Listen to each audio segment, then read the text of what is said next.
justo juiz, me dará naquele dia, e não somente a mim, mas também a todos os que amarem a sua vida. Amém? Amém. Glória a Deus. Vamos orar.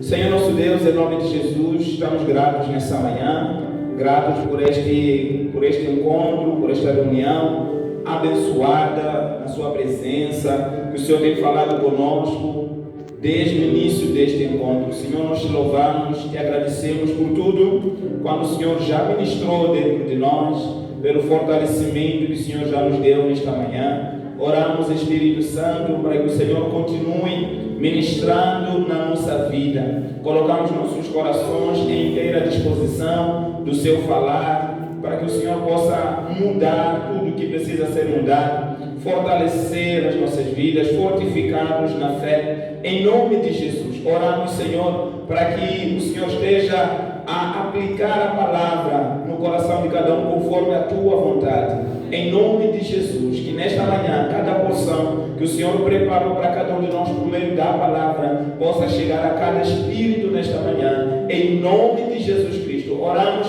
e rejeitamos tudo que é contrário à tua vontade neste lugar. Declaramos, Senhor, a bênção do Senhor neste lugar, para louvor e exaltação do teu nome, em nome de Jesus. Amém. Aleluia. Irmãos, hoje eu quero falar um pouco sobre, na verdade não coloquei um tema para essa mensagem, não é? Não coloquei um tema porque são muitas coisas que o Senhor colocou no meu coração para poder compartilhar, e eu creio que alguma coisa esteja sendo dirigida à sua vida nesta manhã. Mas eu quero falar sobre a vida do apóstolo Paulo, que é um homem que todos nós já ouvimos um pouco da sua história, e eu creio que cada vez mais que nós lemos, nós estudamos, podemos aprender um pouco mais acerca da vida do apóstolo Paulo, porque é um homem extraordinário, foi um pilar do cristianismo, um homem que lutou bastante para que hoje nós pudéssemos continuar conhecendo a verdadeira doutrina do Senhor Jesus. Então, vamos falar um pouco sobre a vida do apóstolo Paulo. Por quê que eu fui ler exatamente este texto, uma vez que tem tantos textos que falam da vida do apóstolo Paulo? É que este texto é o texto que conclui a vida do apóstolo Paulo. É a última carta que o apóstolo Paulo escreveu para o seu discípulo Timóteo, mas também é a última de todas as 13 cartas que Paulo escreveu para a igreja. Então, vamos dizer que são as últimas palavras do apóstolo Paulo, é a conclusão da sua vida. Nem sempre temos o hábito de dizer que as últimas palavras de uma pessoa são as mais importantes. Eu me lembro quando era mais novo, a minha avó tinha sempre o hábito de me acompanhar à paragem quando eu queria voltar para a casa dos meus pais. Então sempre ela chegava, ficava do lado de fora, eu entrava no carro, ficava ali até à espera do chapa, como dizemos, e estar cheio. Então ela ficava a falar de nada, né? Só ficava aí, conversar de nada que não tem muito interesse. Mas quando o carro já arrancava, ela começava a falar as coisas mais importantes, não é? E aí o carro começava a caminhar, ela corria até atrás. Informa a mamãe isso, diga para ela fazer aquilo. Mas o vô não podia ter dito antes. Lá em casa, precisa seguir o carro. Então, são as últimas palavras. Ela sempre deixava o melhor para o final. Então, nós quando olhamos para essas palavras do apóstolo Paulo, percebemos que são as últimas palavras que ele deixa para o seu filho na fé e conclui, na verdade, o seu ministério, conclui a sua vida, conclui a sua caminhada como cristão e como filho de Deus. Na verdade, Paulo, quando ele diz combati o bom combate, é que a sua vida não foi fácil. Nós conhecemos um pouco da história do apóstolo Paulo usando o livro de Atos dos Apóstolos.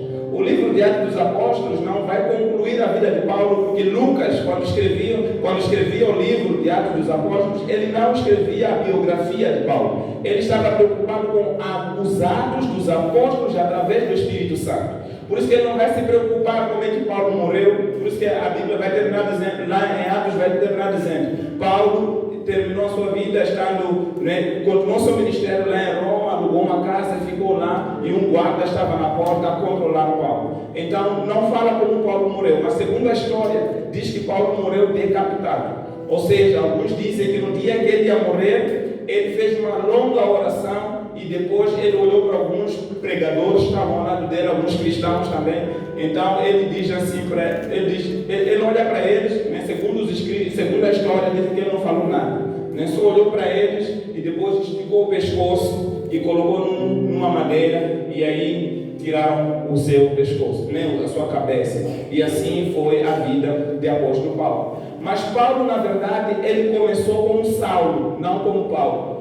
Paulo, antes de Paulo como Saulo, ele foi um jovem que nasceu em Tarso, uma cidade muito importante, muito rica, uma cidade universitária. E Paulo, neste caso também, ele estudou muito, porque o seu pai tinha muita influência.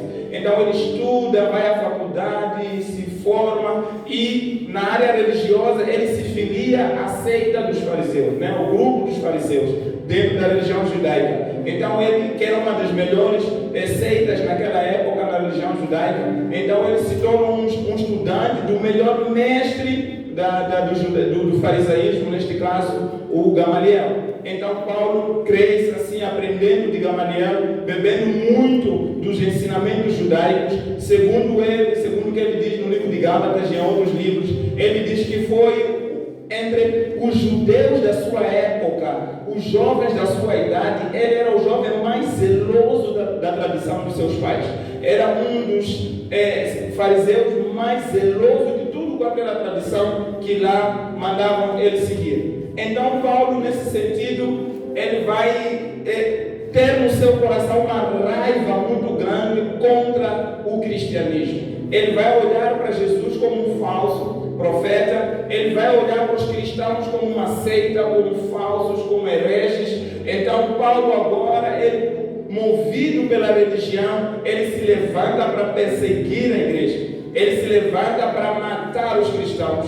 Ele se levanta para assolar a igreja, pisotear a igreja. Então, neste sentido, surge o primeiro mártir da história do cristianismo. Quem? Estevão. Estevão começa a pregar diante do Sinédrio, ali no Atos capítulo 7. E durante um longo discurso, no final, Estevão vai dizer para eles: vocês são duros de coração, vocês não querem entender a palavra de Deus. Então, neste caso, pegam Estevão, vão apedrejar Estevão. Quando apedrejam Estevão, pegam na roupa, na capa de Estevão e chegam diante de Saulo e dizem assim: Saulo, você concorda com isso que estamos a fazer? Ele disse: sim, eu concordo. E para além disso, eu tomo esta causa da perseguição dos cristãos como minha causa. A Bíblia, no livro de Atos, capítulo 9, vai dizer que Paulo, no início do versículo 1, diz que ele respirando ameaças contra a igreja. Em outras palavras, Paulo, a sua respiração, a sua comida, a sua motivação de vida era destruir a igreja. Então ele vai diante dos fariseus, chega lá diante dos seus líderes e pede uma carta. Ele diz que eu peço uma autorização para perseguir a igreja. E ele recebe esta carta, e Paulo, todo homem influente, tinha o governo a seu favor, porque ele era romano, não é? A sua nacionalidade, vamos dizer, adquirida, romana, e ele tinha direitos como romano. Um dos direitos como romano é que ele podia pedir para ser julgado por César. Por isso que no dia do seu julgamento, quase no final, ele vai dizer: não, eu quero ir para Roma, porque tinha direito como romano. Um outro direito que ele tinha como romano é que ele não podia ser chicoteado, não podia ser açoitado sem justa causa. Por isso que quando chegaram para lhe chicotear, ele disse: eu sou romano.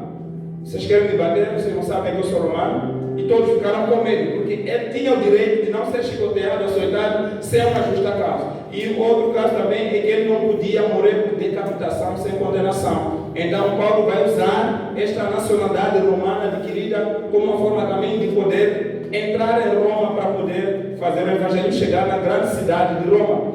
Então Paulo começa a perseguir os irmãos, os cristãos nesse caso, e quando ele chega em Damasco, não é, a caminho de Damasco, em cima de um cavalo. Então era um homem bem conceituado, não é, que sabia montar um cavalo, sabia dirigir uma equipe de militares. Então um homem de muito conhecimento. Alguns já dizem que Paulo era juiz, não era um homem conhecedor das leis, e estava ali a subir, e era um homem fazedor de tendas. E na sua família, a família não era pobre, era uma família rica, não é? E ele tinha boas condições. Não é? Alguns dizem que teve uma esposa, outros dizem que talvez a esposa morreu e ali ele continuou como viúvo e nunca mais casou e continuou a pregar o Evangelho. Outros dizem que não, mas essa discussão não faz caso aqui. Então Paulo ele vai para o caminho de Damasco para perseguir todos os cristãos. Mas no caminho de Damasco, a Bíblia diz no livro de Atos capítulo 9 que de repente veio uma luz. E essa luz envolveu a Paulo de uma maneira que quando ele olha para a luz, aquela luz foca nos seus olhos e ele fica cego na hora. E quando ele fica cego, ele cai do cavalo. E ele ouve uma voz: Saulo, Saulo, por que me persegues? E ele, preocupado, sem saber de quem era a voz, ele pergunta: quem é esse Senhor? Mas sem visão. Ou seja, Paulo precisava ficar cego para as coisas de fora para ele conseguir enxergar o que estava dentro dele. Paulo precisava ter um encontro consigo mesmo e entender que Cristo não era um herege, mas Cristo é o Senhor e Salvador, o Messias prometido desde o dia que Adão e Eva caíram no pecado. Então Saulo, quando ele fica cego, ele ouve a voz de Jesus e ele diz: Senhor. Quando ele diz Senhor, Jesus diz para ele: olha, Saulo, duro é para ti lutar contra os meus aguilhões. Duro é para ti recalcitrar contra os aguilhões. O que Jesus está a dizer? Está a dizer que lutar contra a minha igreja, lutar contra a minha vontade, é como você dar soco na ponta de uma agulha. E é você quem sofre. Ninguém jamais poderá se levantar contra o nosso Senhor. Jamais haverá alguém em toda a história da humanidade que terá poder para tentar destruir o nosso Deus. Da mesma forma, a sua igreja, Ele jamais permitirá que ela caia. Sabe por quê? Porque nem a morte, nem a vida, nem principados, nem potestade, nem o futuro, nem o passado, nem a altura, nem a profundidade, nada nos afastará do amor que está em Cristo Jesus. Ele protege a sua igreja. Então, irmão, independentemente do que esteja a passar, lembra, Jesus jamais será vencido. Ele é poderoso para fazer todas as coisas. Agora temos que entender que algumas coisas que acontecem na nossa vida é porque Ele permite. E tudo que Ele permite tem um propósito. Se nós estamos com Ele e Ele permite alguma coisa, Ele tem um propósito conosco. E o seu propósito, no final, tudo vai contribuir para o nosso bem. E aí Paulo é dito por Jesus: vai numa casa, fica lá a orar. E Paulo vai naquela casa como um bom religioso, começa a orar, começa a jejuar. No primeiro dia ele não perde aquela cegueira. No segundo dia ainda continua cego. No terceiro dia Paulo não comeu, não bebeu e estava a orar naquela casa.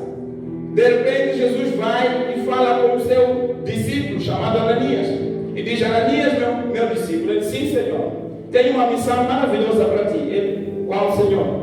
Eu quero que você vá à casa X, vai chegar lá e vai encontrar Saulo. Saulo está a orar há 3 dias. Ananias, não é? Tentando aqui colocar uma conversa entre Ananias e Jesus. Ananias disse: Senhor, acho que falhaste. Eu ir ter com Saulo, aquele perseguidor da igreja, aquele que veio aqui com certeza para me matar, é para eu ir ter com Saulo. Jesus diz: Ananias, vai, porque eu já me comprometi com ele. Ele, enquanto orava, eu me dei uma visão que você estava a entrar para orar por ele. Então não há desculpa, vai e cumpra aquilo que eu já fiz lá. Ou seja, irmãos, há casos em que Deus já se compromete contando conosco. Então cabe a nós simplesmente dizer: sim, Senhor, eu vou. Sabe, às vezes nós podemos ter medo. O medo é normal para nós como seres humanos. Mas tudo aquilo que Jesus diz, confia e faça. Você não vai se arrepender. No final de tudo, Jesus é contigo. Ele vai estar contigo. Aí Ananias levanta-se e vai. Só que Ananias, quando chega na casa, encontra Saulo a orar. A primeira palavra de Ananias foi: irmão. Está vendo a certeza do cara? Irmão. Tipo, qualquer coisa aqui, já sei. Amansar o coração dele: irmão Saulo. Saulo logo disse: Ananias. Ele disse: sim, sou eu. O que Jesus mandou dizer? Cego. E aí Ananias disse: olha, o Senhor Jesus me enviou para te dizer o seguinte: primeiro, vou orar para que você recupere a vista. Segundo, é para você ser cheio do Espírito Santo. Ele, amém. E aí ele ora por ele, as escamas caem, começa a ver, e ele ora, ele é cheio do Espírito Santo, é batizado ali. Só que depois, parece que tudo acabou, mas Ananias diz: ei, ainda não acabou. O Senhor Jesus diz que vais sofrer muito por causa do seu nome. Essa é a profecia para ti. Saulo, destemido, não consulta nem a carne, nem sangue, nem ninguém da família. Ele levanta-se e começa a pregar. Paulo começa a ministrar o evangelho. Na mente dele é que, como eu era tanto conceituado, não é, diante dos homens, então com certeza agora todo mundo também vai me aplaudir, todo mundo vai contar comigo, todo mundo vai me apoiar. Mas pelo contrário, até aqueles que vieram com ele para matar os cristãos se levantaram contra ele. Então Paulo agora sai de perseguidor da igreja, começa a ser perseguido. Agora ele sai de perseguidor da igreja para o pregador perseguido. Então Paulo começa a pregar, só que depois de alguns dias ele sai, vai para a Arábia. E quando chega na Arábia fica 3 anos. E ali fica a orar, a buscar a Deus. Depois ele é chamado para poder ajudar no ensino de algumas igrejas. Um dos homens que se levantou naquela época para chamar Paulo, para caminhar com ele, foi o Barnabé. Barnabé chama Paulo, começa a caminhar com Paulo. Então Paulo abre algumas igrejas, ele continua a crescer como apóstolo, continua a avançar, e ele abre várias igrejas, algumas nem estão aqui descritas na Bíblia, mas foram tantas igrejas que ele abriu, e chegou um tempo que ele começa já a escrever as cartas para essas igrejas. Por exemplo, ele escreve a carta de Romanos. Romanos é considerado como ou melhor, ele é considerado como um evangelho na Bíblia. Não é? É contado como o 5º evangelho, pela qualidade do ensino doutrinário que esta carta tem. Então é considerado uma das maiores cartas doutrinárias da Bíblia. E depois ele vai para a igreja de Coríntio, a igreja que mais estava cheia do poder do Espírito Santo. Não houve nenhuma igreja que estava tão cheia de manifestação dos dons espirituais que até havia confusão. Era um profeta querendo profetizar aí, se levanta a outro para profetizar acolá, e era uma confusão, e Paulo teve que mandar uma carta para ensinar melhor sobre dons do Espírito. Paulo abriu a igreja de Gálatas, que é o texto que nós estamos a usar esse mês, que é a igreja que se converteu, mas depois se desviou na sua doutrina. Não é? Antes receberam a doutrina de Cristo, mas depois começaram a se desviar para o judaísmo. E Paulo teve que voltar a corrigir a igreja. Ele abriu a igreja que nós conhecemos, que lemos aqui em Filipenses, que é aquela igreja que entendeu melhor sobre a generosidade, que apoiou Paulo no seu ministério. Abriu Colossenses, na verdade Colossenses disse que não foi ele quem abriu, mas se houve alguém dos seus discípulos que abriu, ele foi ali dar uma cobertura espiritual. E depois ele vai instituir pastores como Timóteo, e ele coloca Timóteo para liderar Éfeso, a região de Éfeso. Pega Tito, vai liderar as ilhas de Creta, e ele abre a igreja de Tessalonicenses, e assim vai. Paulo vai abrindo várias igrejas, até na cadeia. Paulo pregou e um jovem chamado Onésimo converteu-se. E ele, quando sai da cadeia, Paulo escreve a carta para Filemão. Diz: vai entregar Filemão, a pessoa que você roubou para ele. E diga para ele que Paulo na cadeia pregou para mim e me converti. E essa carta Paulo está a te mandar entregar. E naquela carta estava escrito: Filemão, perdoa ele, porque ele é meu filho na fé.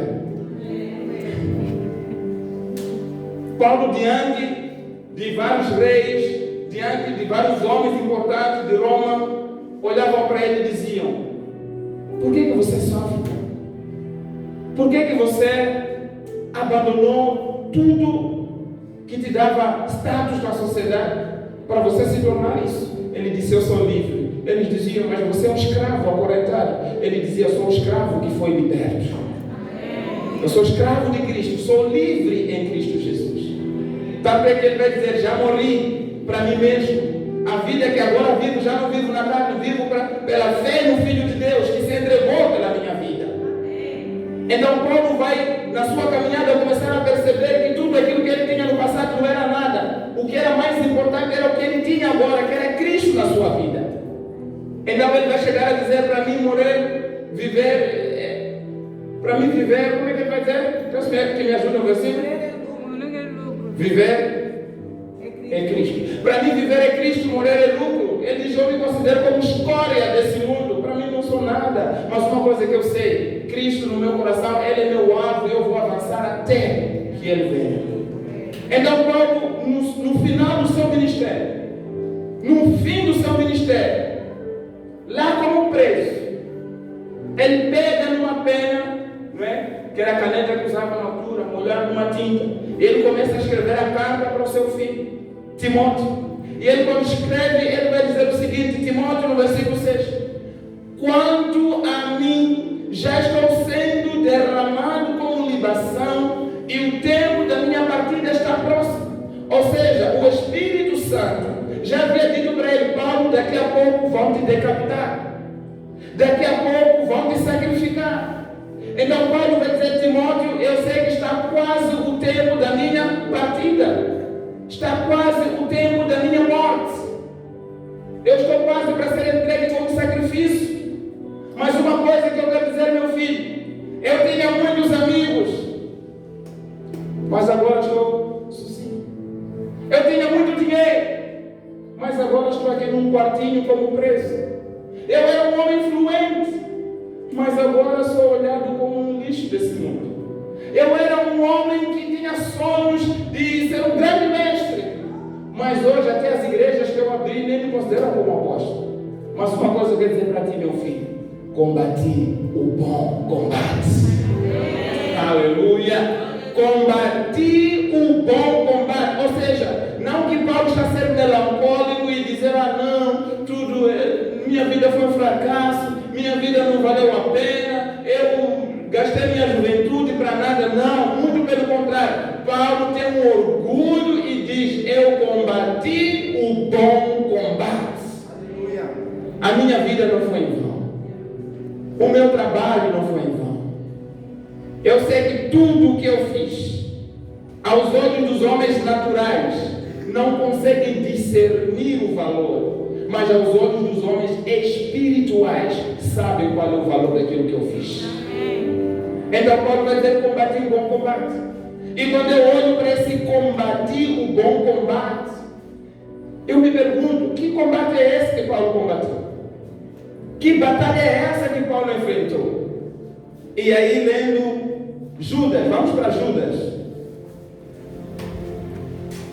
O apóstolo Judas, não os Iscariotes, mas o irmão do Senhor. Verso 3, Judas 3, antes do Apocalipse, diz o seguinte: amados, enquanto eu pregava toda a diligência para vos escrever acerca da salvação que nos é comum, senti a necessidade de vos escrever, exortando-vos a batalhar pela fé que de uma vez por todas foi entregue aos santos. Pois certos homens se infiltraram descaradamente, os quais desde há muito estavam destinados para este juízo, homens ímpios que convertem em dissolução a graça de nosso Deus e negam o nosso único soberano e Senhor Jesus Cristo. O apóstolo Judas, ele vai nos mostrar um dos combates que nós temos. Ele vai dizer: olha, o combate que vocês têm é de batalhar pela vossa fé. Quando ele diz batalhar pela fé, não está a dizer que nós temos que lutar usando a fé como arma. Ele está a dizer: vocês têm que lutar para manter e guardar a vossa fé no meio de tanta heresia que está surgindo. A igreja, ela não pode ser uma igreja passiva, tem que ser uma igreja ativa. A igreja, ela tem que ser uma igreja apologética. Apologética significa uma igreja que defende a sua fé. Nós não podemos ser uma igreja que vê tantas heresias que calarmos a boca como se tudo fosse responsabilidade dos pastores. Cada cristão é chamado a defender a sua fé. Pedro vai dizer: estejam prontos para poder responder a razão da vossa fé a todo aquele que vos pedir a razão dela. Se te perguntarem nesta manhã por que você foi à igreja, o que você vai responder?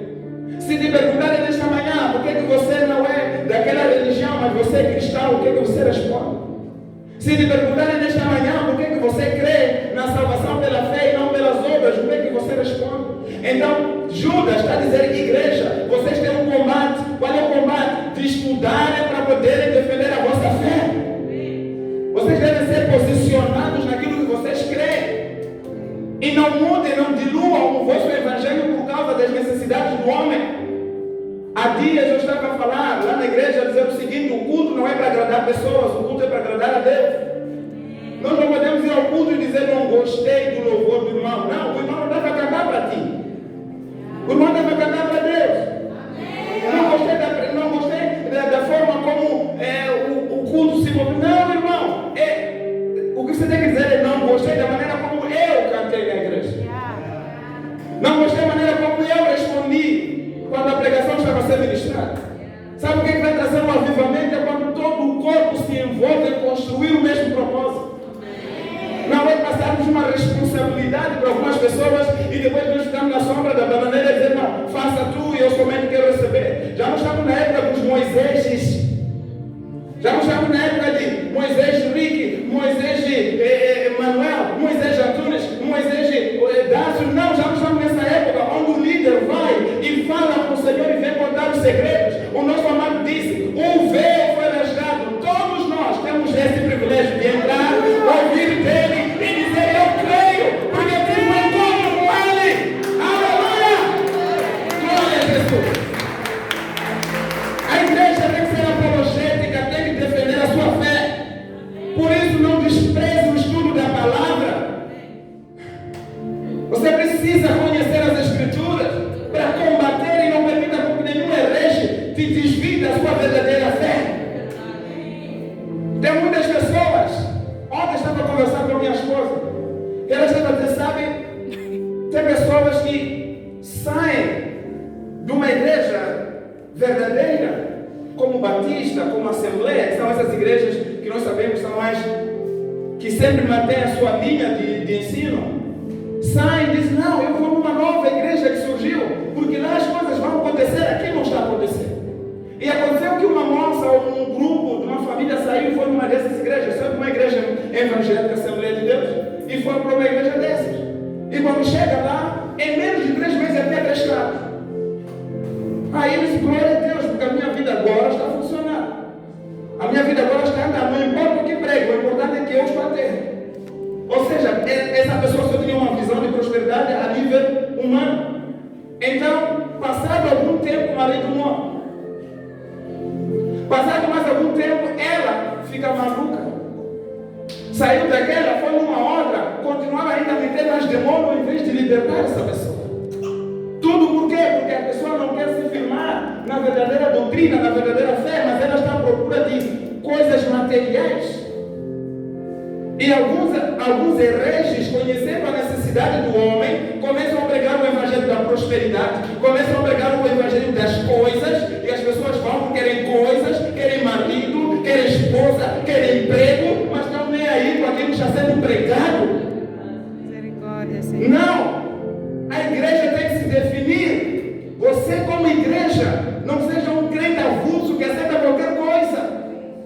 Seja um crente determinado. Eu sei o que eu creio, eu sei a doutrina que eu sigo, eu conheço a palavra de Deus. Irmãos, todo cristão que é salvo, todo salvo tem o Espírito Santo, e o Espírito Santo revela as Escrituras. Amém. Então, amados, temos que combater pela nossa fé. Não podemos ser cristãos que vão se tornar históricos. Não podemos ser cristãos que deixam que qualquer coisa seja ensinada e para nós está tudo bem. Não, temos que abrir a boca e dizer, essa é a verdade, isso não é verdade. Então Judas vai dizer, combatam pela vossa fé. Lutem pela vossa fé. Aleluia. Qual é o segundo combate que nós temos? Abra Gálatas, capítulo de número 5. Oh, Jesus. Gálatas, capítulo 5, versículo número 16. Então Paulo vai dizer o seguinte: digo, porém, andai no Espírito e não satisfarei os desejos da carne. Pois a carne deseja o que é contrário ao Espírito, e o Espírito o que é contrário à carne. Estes opõem-se um ao outro para que não façais o que quereis. Se, porém, sois guiados pelo Espírito, não estáis debaixo da lei. E depois ele vai falar das obras da carne, o fruto do Espírito. E por fim ele vai dizer no versículo 25: se vivemos no Espírito, andemos também no Espírito.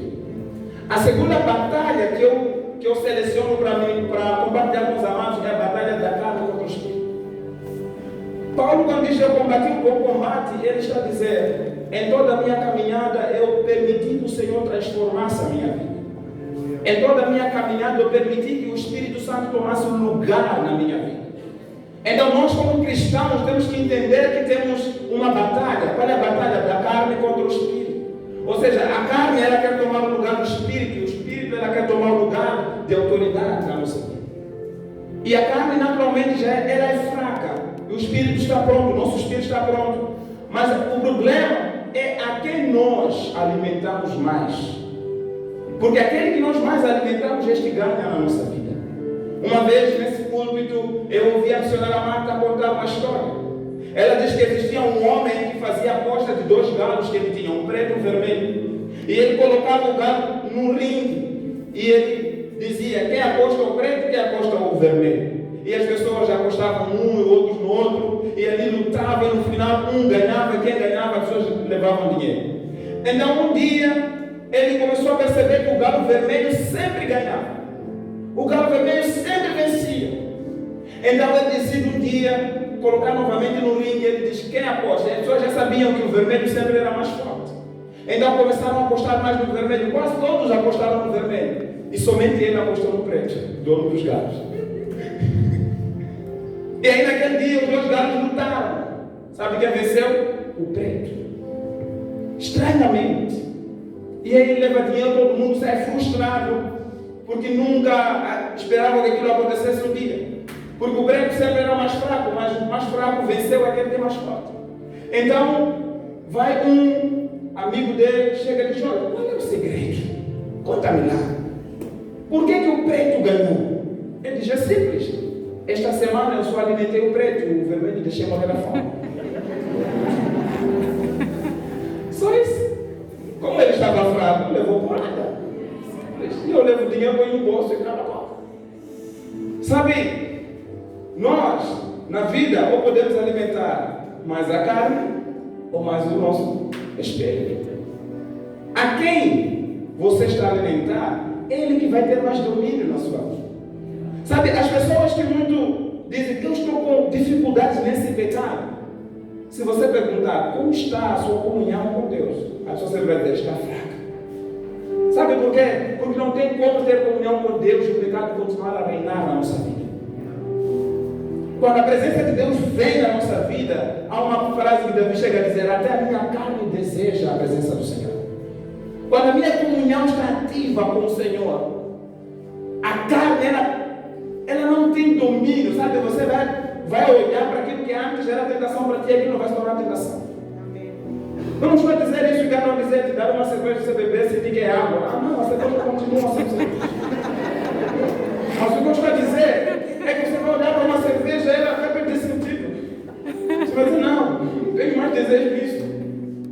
Por quê? Porque em 1 Coríntios, capítulo de número 6, a Bíblia diz no versículo 17, que aquele que se une ao Senhor é um mesmo espírito com o Senhor. Então, quando nós estamos um com o Senhor, temos comunhão com o Senhor, temos relacionamento com o Espírito Santo, a carne perde a autoridade. Então, a única forma que nós temos de permitir que o nosso espírito permaneça firme, a nossa vida de santidade permaneça firme, irmãos, é corrermos para um lugar de intimidade e comunhão com o Senhor. É isso. É nós buscarmos. Lá no livro de Isaías, capítulo 54, o Senhor vai dizer assim no versículo de número 2.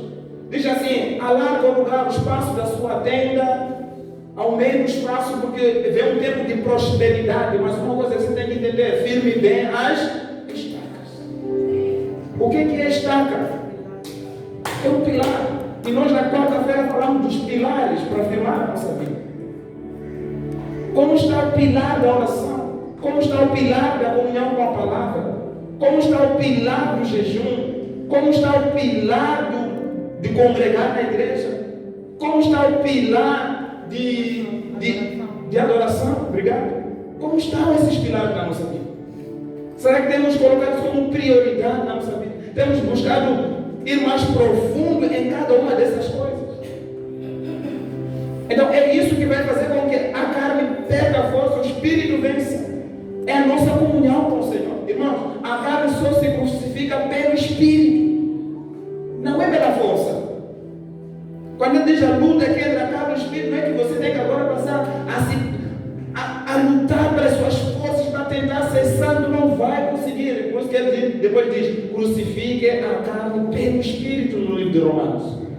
É só pelo Espírito, não tem outra forma. É a comunhão com o Espírito Santo diariamente.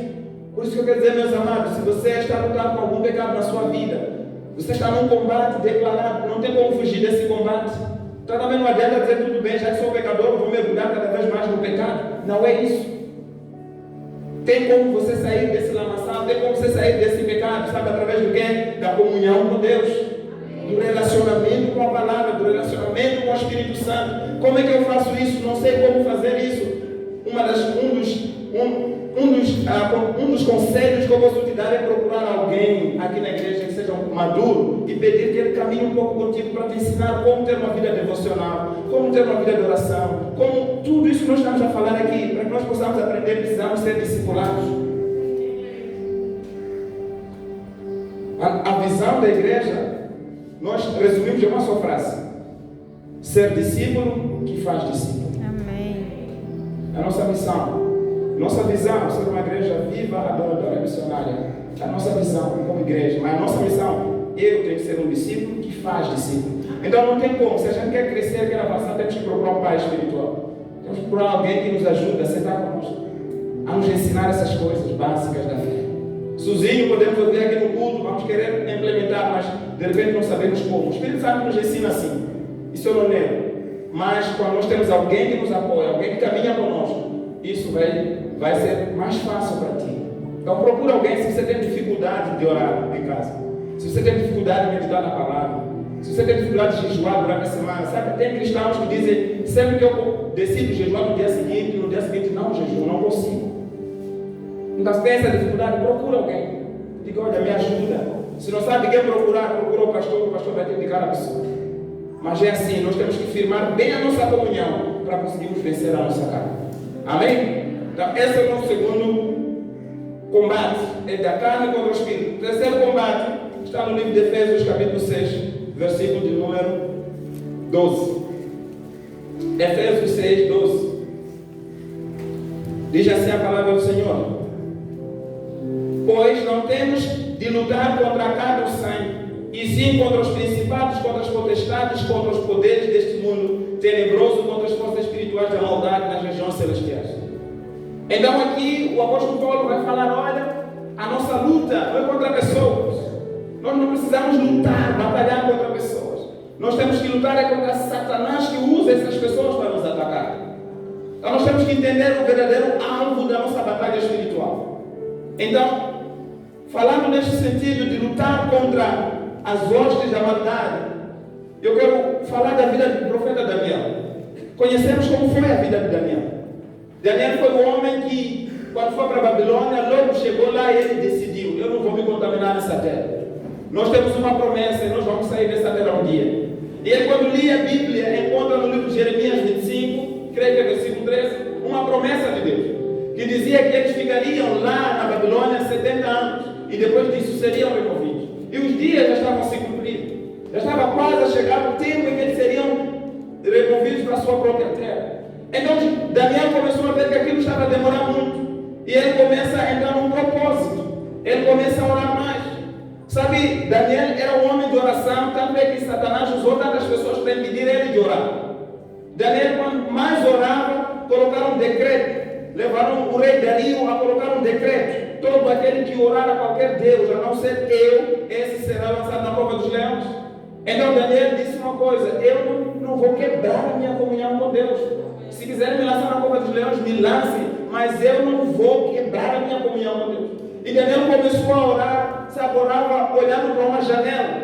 E quando ele olhava para aquela janela, era como a Bíblia estava, como a Bíblia dizia. Quando vocês forem a ser levados para uma terra estranha, e lá mesmo tiver um homem, só um homem, que se arrepende, um homem que realmente me busca, e orar em direção ao templo de Jerusalém, eu vou ouvir a sua oração e vou perdoar os seus pecados.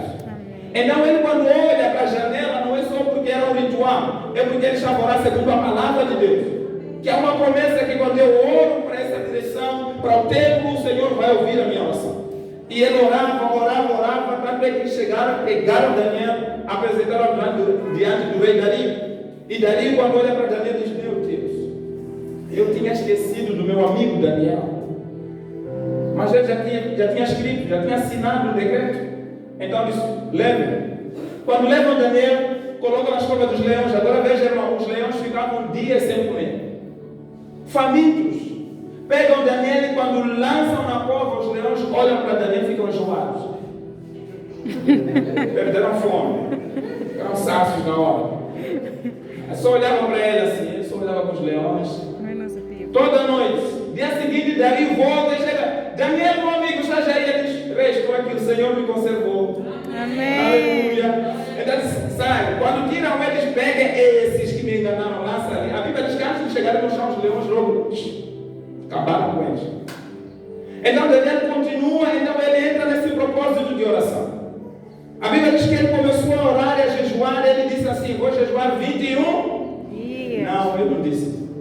Ele disse: vou jejuar até Deus responder a minha.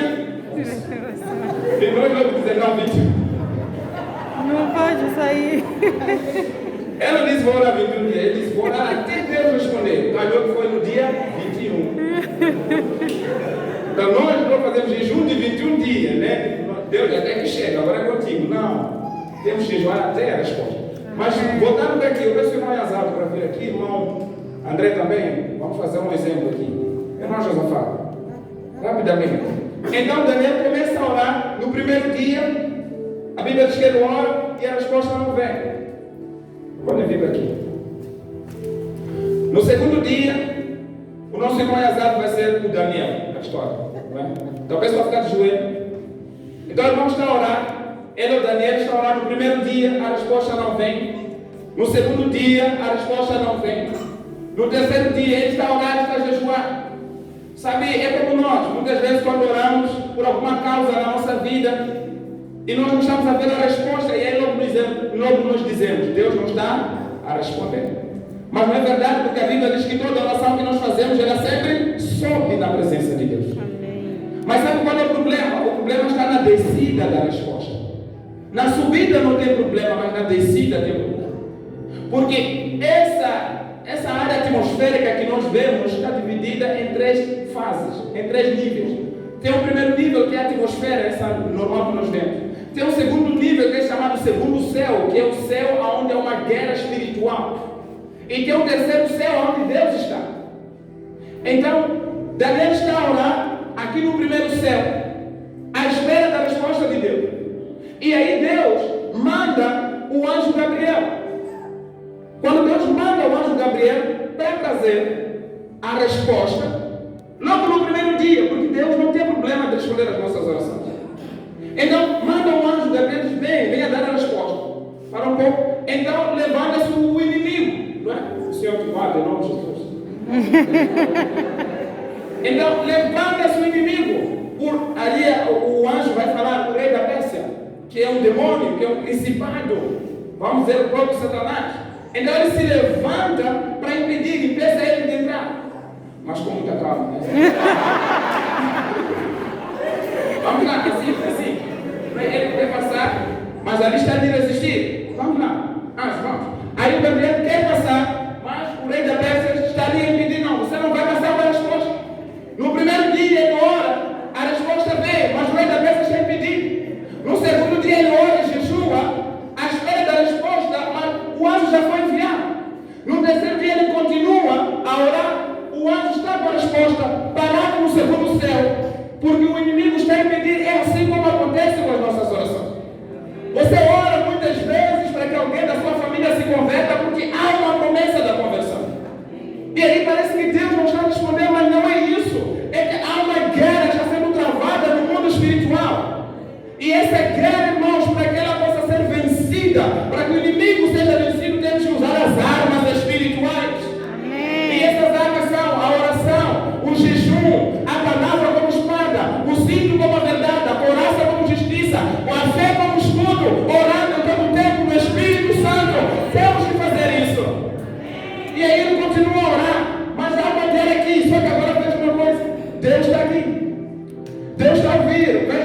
oração não tem problemas de subir, a oração sobe.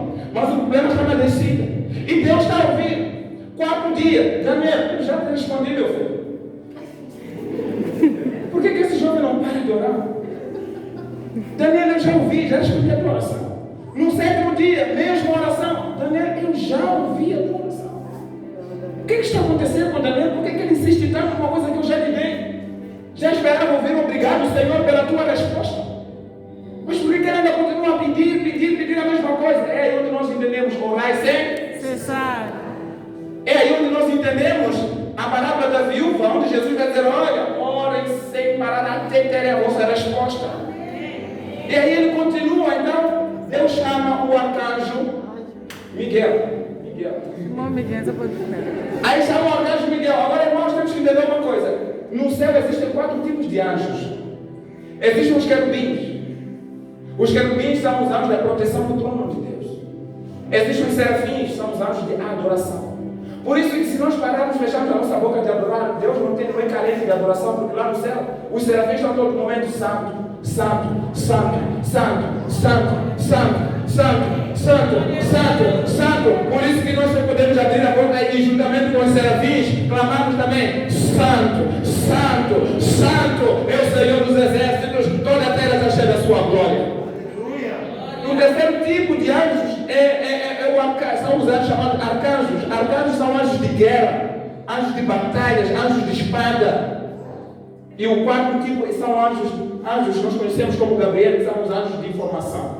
Anjos que vêm para proteger-nos, para cuidar-nos, para andar por nós. Um anjo pode aparecer em forma de pessoa, você perceber ou não perceber, mas é um anjo enviado. Que são anjos que estão para nos cuidar, para caminhar com nós, nos dar informações. Então, Deus já mandou o anjo. Serafins e querubins não precisam sair do trono, mas falta um. Deus tem que acionar o céu inteiro para responder a o teu pedido, amado. Mas nós temos que entender que não devemos parar até ter a resposta. Então eu peço um jovem, irmão Rui, por favor. Então Deus no céu vai dizer, olha, Miguel, desembainhe a sua espada e vai nas regiões celestiais e veja o que está acontecendo com Gabriel. Eu já mandei Gabriel para dar a resposta ao Daniel, mas ele ainda continua a orar pela mesma coisa. Isso, irmãos, estamos a tentar aqui, não é que é assim como acontece, né? Deus é onisciente, mas estou a tentar aqui trazer no nosso entendimento humano. Então, vai lá, veja o que está acontecendo no segundo céu, ou lá, o que está acontecendo com a resposta, porque ele continua a pedir a mesma coisa.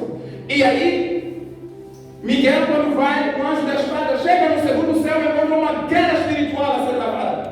Então, vamos, beleza? E aí há uma luta. Ei!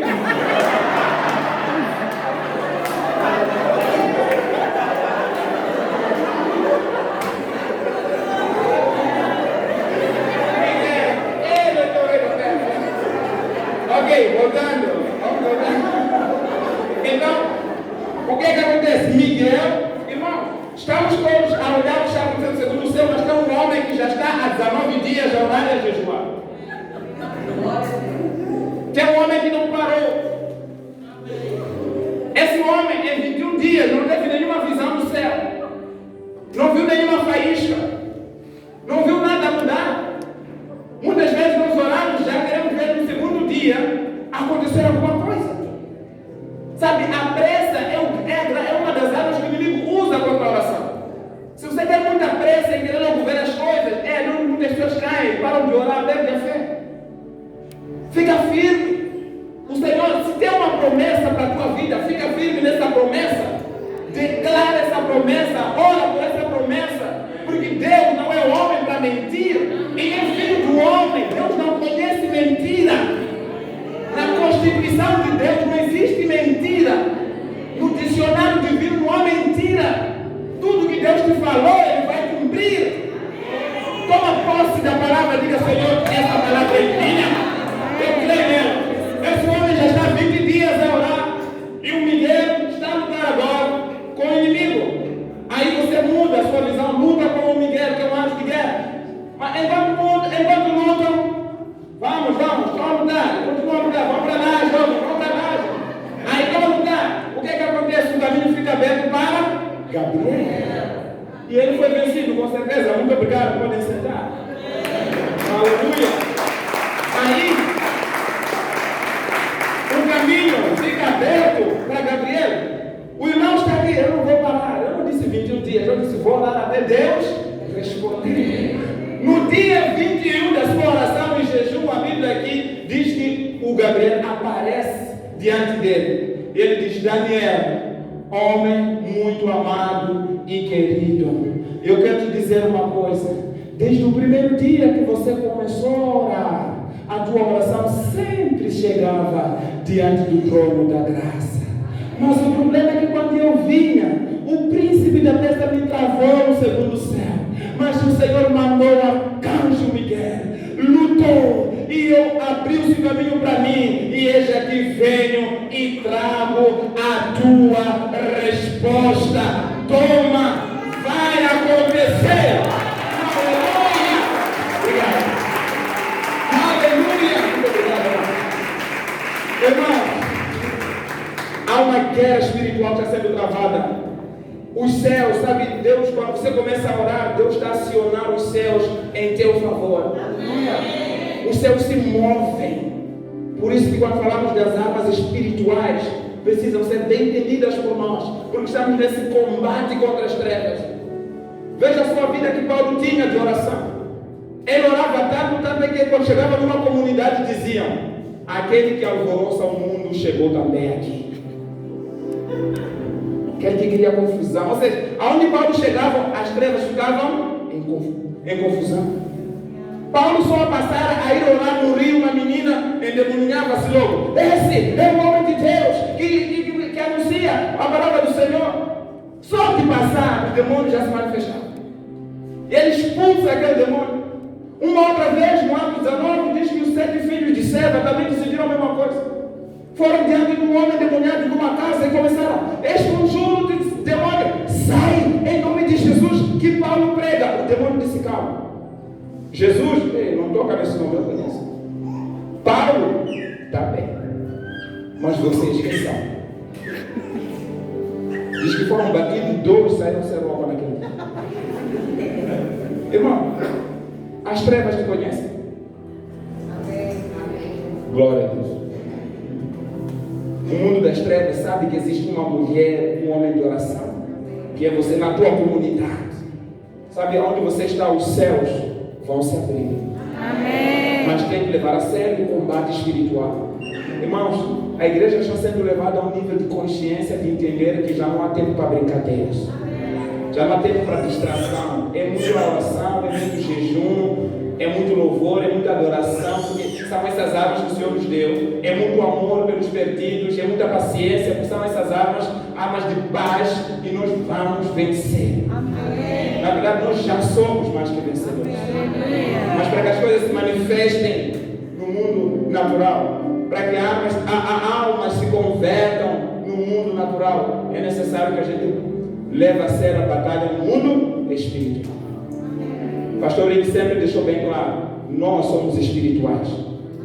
Somos um espírito que temos uma alma que estamos habitando neste tabernáculo que é um corpo. Um dia vamos deixar esse corpo e vamos subir. Então, amados, vamos começar agora entendendo que estamos a combater o bom combate. Aleluia? Então nós estamos a lutar contra os falsos mestres para defender a nossa fé. Estamos a lutar contra a carne. Estamos a lutar contra Satanás. Mas só que Paulo não vai terminar aí. Ele diz: eu terminei a minha carreira. Não guarda a tua Bíblia, não acabou. Meu Deus. Jesus. Eu sou mais uns 10 minutos. Obrigado. Aí ele diz: não, eu acabei a minha carreira. Quando ele fala de acabar a carreira, ele está dizendo: eu cumpri o meu propósito. Irmãos, todos nós temos um propósito, temos uma carreira definida pelo Senhor. Agora, Jesus, no livro de João, capítulo 17, na sua oração sacerdotal, ele vai dizer o seguinte: Pai, no versículo 4, João 17, 4, ele vai dizer: Pai, glorifiquei-te, concluindo a obra que me deste para realizar. Ou seja, quando é que nós glorificamos ao Senhor? Quando concluímos aquilo que Ele nos manda. Essa coisa de começar um projeto do Senhor e terminar no meio não glorifica o Senhor. O que o Senhor quer de nós é uma perseverança para concluir a carreira, o propósito que Ele nos deu. Então, se você sabe que tem um propósito, busque trabalhar para que esse propósito seja cumprido na sua vida. Porque quando você concluir e cumprir o seu trabalho, você poderá dizer: glorifiquei-te, Senhor. Discipular uma pessoa até no meio, depois deixar ela se desviar novamente, não há glória. Mas há uma glória quando um dia começamos com o Antunes lá do Lamaçal e hoje ele pega o microfone e ministra a palavra. Senhor, glorifiquei-te, concluindo a obra que tu me deste fazer. E aí ele continua: combati o bom combate, acabei a minha carreira e guardei a fé. Essa parte é importante, porque Paulo, por ser um apóstolo, ele caminhou com muitos homens na fé. Homens que no meio da caminhada perderam a salvação. Homens que no meio da caminhada se desviaram. Homens que no meio da caminhada deixaram Paulo. Também que ele vai dizer que na minha primeira defesa diante do tribunal, nenhum cristão foi comigo, Timóteo. Me deixaram, me abandonaram. Ou seja, são cristãos quando tudo está bem, mas quando vier a perseguição, me abandonaram. Eu faria uma pergunta nessa manhã: se tudo está bem, você é crente, e quando alguma coisa não estiver bem, você vai continuar sendo crente? O que Paulo está a dizer é: eu tinha muitos que estavam comigo do meu lado, mas com o andar do tempo fui perceber que alguns foram me abandonando. Mas uma coisa quer dizer, meu filho, ainda que os meus amigos me abandonem, eu continuo guardando a minha fé. Eu não perco a minha fé. Quando tudo está bem, eu tenho fé. Quando alguma coisa não está bem, eu ainda continuo tendo fé. Nós temos que ter fé em todo momento, temos que guardar a nossa fé em todo momento. Não podemos abandonar a nossa fé. Sabe, há dois tipos de pessoas no mundo. Tem aquelas que se aproximam mais de Deus, mais perto de Deus quando tudo está bem. E quando alguma coisa não está bem, perdem a fé. E tem aqueles que se aproximam mais de Deus quando tudo está mal. Quando tudo fica bem também, ele abandona. O cara que é crente sem esposa, quando casa, meu, acabou.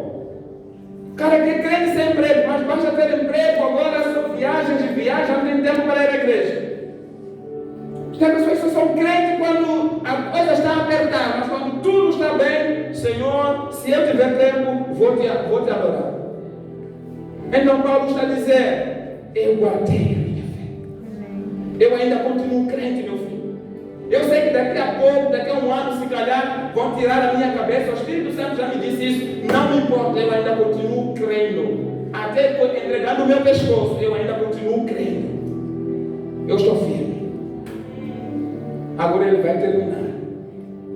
Vai terminar dizendo o seguinte: irmão, exato, peço para voltar só para terminarmos. Amém. Aí ele vai dizer o seguinte: meu filho, uma coisa eu tenho certeza. Uma coisa eu tenho certeza. Estou quase para morrer. Combati o bom combate. Acabei a minha carreira. Guardei a minha fé. Mas no versículo 8 ele vai falar uma coisa que me vai saltar. Ele vai dizer o seguinte: filho, eu já sei que a partir de agora, quando eu chegar na presença do Senhor, venha Paulo, eu sei que a coroa da vida me está preparada. Aleluia. Paulo quer dizer: há uma vida eterna que não se compara com as aflições momentâneas. Há algo maravilhoso que eu espero, que está muito além da visão humana. Meus irmãos, se esperamos em Jesus somente nessa vida, somos mais que miseráveis dentre todos os homens. Mas vamos ter uma visão na nossa vida que há uma recompensa maior, há um galardão maior daquilo, mais do que o que nós estamos a viver, o que nós estamos a esperar aqui nessa terra. Há uma recompensa para o nosso trabalho, há uma recompensa para a nossa fé, há uma recompensa para a nossa firmeza no cristianismo. Irmãos, quero dizer uma coisa para você que está aqui nessa manhã: você não é maluco. do fato de ser cristão. Pode ser maluco para o mundo, mas para Deus você está no caminho certo. Você é um homem espiritual, você sabe para onde você vai. Você sabe o caminho que você está levando. Vai valer a pena. A Bíblia diz que haverá julgamento. Mas sabe qual é o julgamento que vai haver? Tem dois tipos de julgamento. Tem um julgamento para a morte, que vão todos aqueles que não estão em Cristo Jesus. Mas tem um julgamento que é para a vida. Esse julgamento não é que Deus vai nos julgar no sentido de você cometeu pecados, então você tem que ir para o inferno, não, no céu, isso, não. É um julgamento de recompensa. Há uma recompensa para o cristão. Mais do que casas. Se tem problema de casa, tem problema de terreno, não tenha problema, lá no céu tens uma mansão. Amém. Há uma recompensa maior. Paulo está dizendo, eu sei a recompensa que me aguarda no reino dos céus. Meu filho, não sou louco de entregar o meu pescoço para morrer por Cristo. Se for para morrer, eu morro, mas há uma recompensa para mim. Há uma recompensa para ti. Porque ele vai dizer, não somente para mim, mas para todos os que amarem a vinda do Senhor. Vamos. Fique em pé no seu lugar.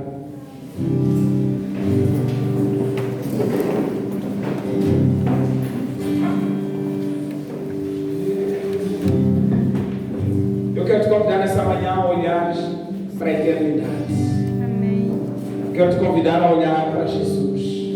Quero te convidar a olhar não somente nas coisas que você está vivendo hoje, mas eu quero te convidar a olhar para aquilo que está por vir, que é muito melhor, que está além da mente humana, o que não subiu ao coração do homem, nem a mente, nem o ouvido, é o que o Senhor tem preparado para todos aqueles que nele esperam. Há uma recompensa pela tua fé, há uma recompensa para o teu trabalho. Há uma recompensa para o teu investimento no reino. Há uma recompensa maior que ninguém sabe calcular. Mas canta essa canção como uma oração, falando para o Senhor que eu estou à sua espera. Não compreendo os teus caminhos, mas te darei a minha canção. Doces palavras te darei,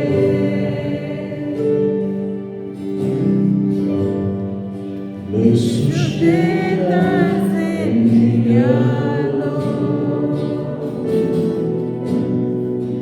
e isso me leva mais perto de ti,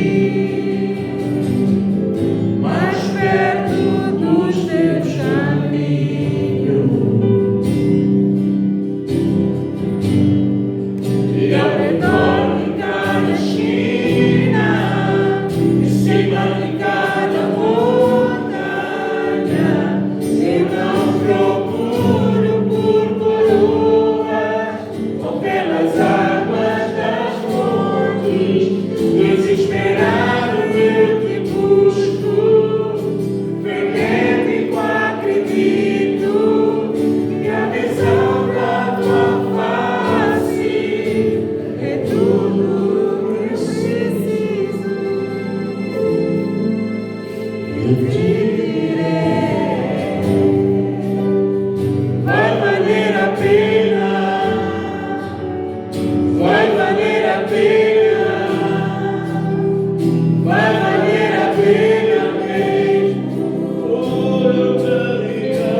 em nome de Jesus. Aleluia.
Porque eu não quero perder esse privilégio.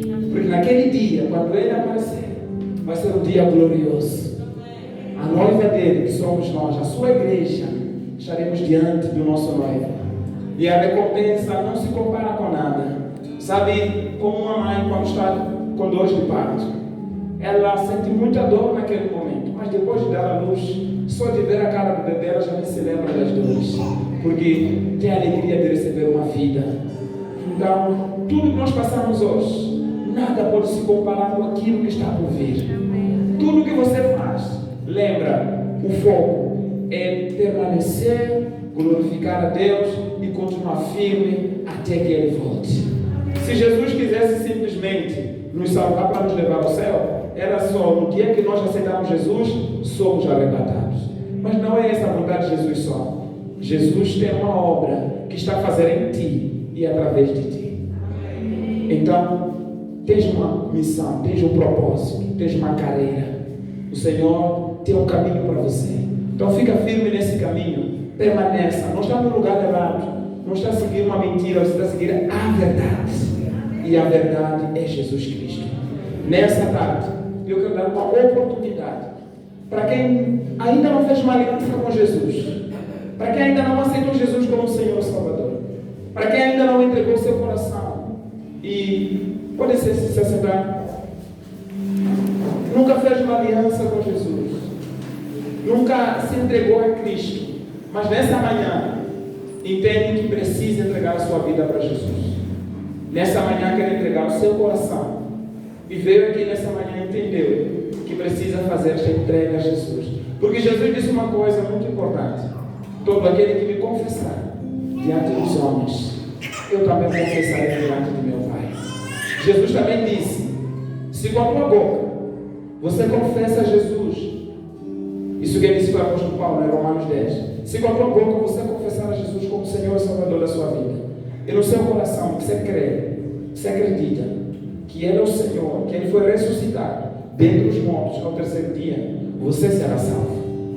E nessa manhã eu quero dar a oportunidade para quem ainda não fez uma aliança com Jesus, mas hoje quer confessar que Jesus é o Senhor da sua vida. Hoje quer confessar que Jesus ressuscitou dentre os mortos e Ele é o Salvador de todas as pessoas, inclusive da sua própria vida. Se existe alguém nessa manhã que quer entregar a sua vida para Jesus, levanta a sua mão assim, para eu poder ver e vamos orar por ti nessa manhã. Existe alguém que ainda não entregou a sua vida a Jesus e quer entregar a sua vida hoje para Jesus e andar com Jesus. Glória a Jesus. Se coloque em pé no seu lugar. Não é? Mais alguém que quer aceitar a Jesus? Às vezes nós, quando estamos na igreja, costumamos ter vergonha, mas glória a Jesus. É um momento que nós fazemos uma aliança. É uma aliança que o Senhor, a partir de hoje, Ele vai escrever e Ele leva a sério. É para toda a vida, é para toda a eternidade. Aleluia. Mais alguém que sente no seu coração o desejo de se entregar a Jesus ou de voltar? Se calhar um dia caiu no pecado e já achava que a sua comunhão foi quebrada, mas hoje entende que precisa renovar a sua aliança com o Senhor. Está aqui nessa manhã. Levanta a sua mão assim. Ninguém vai te julgar.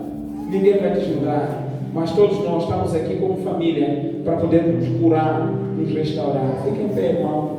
Aleluia. Mais alguém que está hoje, glória a Jesus. Mais alguém que quer hoje renovar a sua aliança com Jesus e dizer a partir de hoje que eu quero levar mais a sério a minha vida com Cristo. Eu quero ir até que o Senhor volte. Mais alguém? Está ali? Não? Glória a Deus. Vamos orar. Aleluia! Glória a Deus. Convidar os amados para virem aqui à frente, por gentileza.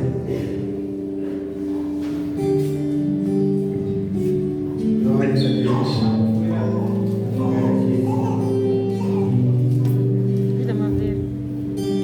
Assim a igreja conhece estas vidas que passam a fazer parte da família de Deus a partir de hoje. Aleluia. Convidar a fazer uma oração comigo.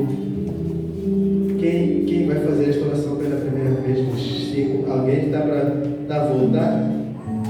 Está a voltar? Ou a primeira vez? Primeira vez. Vamos repetir nesta hora. Senhor Jesus. Repita. Senhor Jesus. Entrego a minha vida a Ti. Eu confesso que és meu Senhor e Salvador. Eu creio na obra da cruz, que Tu morreste e ressuscitaste para me salvar.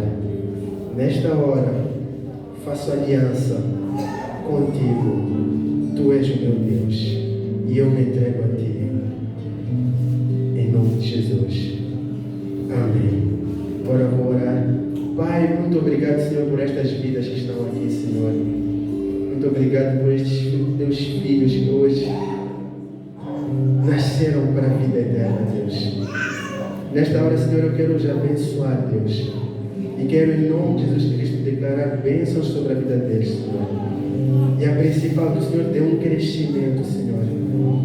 Que Teu Espírito Santo neles, ó Deus, possa começar a operar, Senhor, para a caminhada da salvação, Deus. Em nome de Jesus Cristo, ajuda, Senhor, eles a serem livres, Senhor, de todo o peso do pecado, todo o peso, toda a escravatura, Senhor, que o inimigo colocou até aqui, Senhor. Em nome de Jesus Cristo, nós repreendemos pelo poder do Espírito Santo toda ação maligna na vida deles. Todo o pacto que foi antes feito nesta hora pela autoridade do nome de Jesus Cristo. E o sangue de Cristo está sobre cada uma destas vidas, em nome de Jesus Cristo. E como igreja nós nos abençoamos. Amém, amém, aleluia. Nesta hora, a festa de Deus e nós nos juntamos. Aleluia. Vamos virar a atenção da família. Essa é a nossa família em Cristo. Bem-vindos. Depois a irmã Tânia, a nossa cantora Uber, ela vai assustar os nomes. A irmã Águida também, líder das mulheres. O irmão Rui vai restar dos homens. A Tânia resta todo mundo. Glória a Deus. Essa é a família do Senhor. Eu vou convidar a igreja a colocar-se de pé. Já estamos quase no final. E convidar a irmã Delfina aqui para frente, por favor. Nossa irmã em Cristo. Ela aqui à frente. Tem estado conosco já há muito tempo. Pouca gente conhece a voz dela, mas ela faz parte deste corpo, nossa irmã em Cristo. E ela está de viagem por 3 semanas. Ela vai ter um tempo de formação, mas também de descanso. E ela quer a bênção da igreja. E nós abençoamos nesta hora, amém? Amém. Estenda a tua mão. Pai, muito obrigado, Senhor, pela vida da Delfina, Senhor. Ela fazer parte deste corpo, Deus. Em nome de Jesus Cristo, Pai, que o Senhor possa, Senhor, levar ela em segurança durante este tempo, Deus. Que ela possa, Senhor, neste tempo, Senhor, aproveitar para ficar a sós contigo, Senhor, e ouvir de Ti, Senhor. E durante este tempo, Senhor, prepara também parte do Teu corpo naquele local, Deus, para acolher a Tua filha durante essas 3 semanas, Senhor. Em nome de Jesus Cristo, Senhor, abençoe a vida dela, que ela possa ser bem sucedida na formação que ela tem, Senhor. E que o Senhor também renova as suas forças, o seu ânimo, a sua expectativa, Deus, em nome de Jesus Cristo. Nós repreendemos toda ação maligna que queira se levantar contra ela durante a viagem, tanto no transporte como na estadia dela. E a abençoamos no nome de Jesus Cristo. Amém. Deus abençoe, boa viagem. Aleluia. Eu agradeço a Deus por cada vida que está aqui. Agradeço a Deus também porque a igreja foi curada da doença do relógio. Nós não demoramos de propósito, mas nós estamos para impedir a ação do Espírito Santo. Amém. E isso é sinal de que Deus está se movendo no nosso meio. Pastor Antunes não congrega todas as semanas, então não passou do momento da cura, então ainda tinha esse peso, seja livre do peso do relógio, em nome de Jesus. Aleluia. Recordar antes de fazer a última oração, próximo sábado, acampa dentro. Amém. Dá teu nome, se puder, a contribuição hoje, se não puder, até quinta-feira. Se não puder contribuir, diga. Se quer abençoar alguém também, não sinta-se acanhado. Amém? Não está num dos grupos do WhatsApp da igreja? Ali naquele mural vem um número de telefone do pastor Rick. Pode mandar mensagem e vamos encaminhar para um dos grupos. Aleluia? Amém. Fecha os teus olhos nesta hora. Pai, muito obrigado, Deus, por tua presença, Senhor. Muito obrigado pela forma como o Senhor falou nesta manhã. Deus, obrigado por cada vida, Senhor, que se faz presente aqui, Senhor. Amém. Obrigado, Deus, pela vida do pastor Antunes, pela forma como o Senhor o usou esta manhã. Obrigado pela vida do irmão Emanuel, Senhor, pela forma como o Senhor usou esta manhã, Deus. Obrigado pela vida de cada professor de escola bíblica dominical, cada professor das crianças, ó Deus, pela vida de cada tocador, Senhor, pela minha vida, pela vida dos intérpretes, Senhor. Em nome de Jesus Cristo, a tua recompensa pode ser sobre cada um de nós, Senhor, que esteve aqui a servir, ó Deus. Bem como, Senhor, sobre cada um que esteve a servir seus louvores, sua adoração, sua compaixão e sua paixão, ó Deus, neste lugar, Senhor. Que a tua mão poderosa seja sobre nós, ó Deus, em nome de Jesus Cristo. Com o amor de Deus Pai, possa ser com a igreja do Senhor. Que a graça salvadora possa sempre nos fortalecer a andar e a viver a vida de Jesus. E que a maravilhosa e doce comunhão com o Espírito Santo possa ser o pão nosso de cada dia, Deus. Em nome de Jesus, nós te agradecemos. Em nome de Jesus, a igreja seja abençoada pela presença de Deus. Amém. Vai na paz do Senhor, cumprimenta teu irmão. Deus abençoe uma semana próspera, abençoada.